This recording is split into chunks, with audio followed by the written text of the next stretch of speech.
Continuing on, after I was so rudely interrupted by that last video.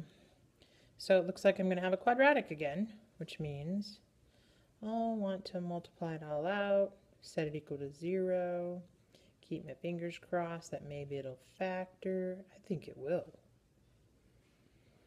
And again, I'm going to get two solutions. So I'll have x equals 3, x equals -1, but wait for it.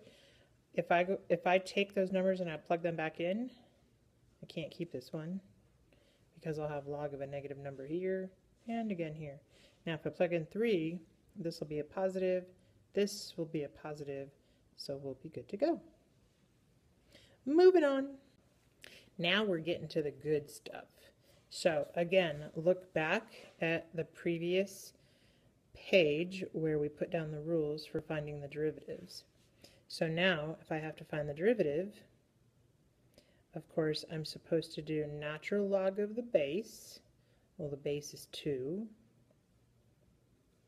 times the original, which was 2 to the negative x, times the derivative of the power, and the derivative of my power is -1.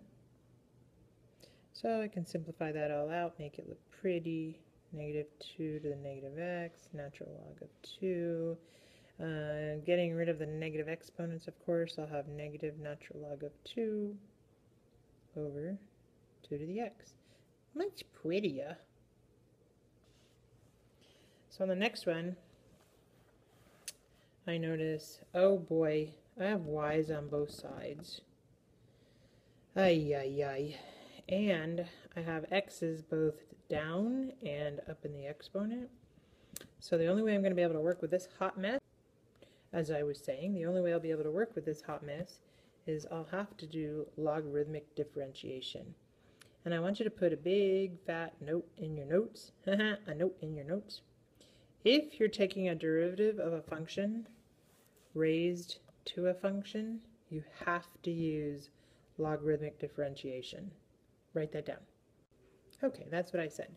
So again, when you're taking a derivative of a function that's raised to a function, in other words, you got x's down and x's up, you have to use logarithmic differentiation. Okay, I'm going to erase that so I got room to write. So I took natural log of both sides, and of course over here I have a product, so I'm going to split it. Does that look like I did it right? And then of course I can bring my power down since it's on my base. Notice in this one I have two natural logs of y and they would like to be together. They go, cousins, come on over, cousin. So I'll move it over, and then of course I'll be able to factor it out because it's also antisocial and it wants to be by itself. And then I can move that quantity to the other side by dividing, of course.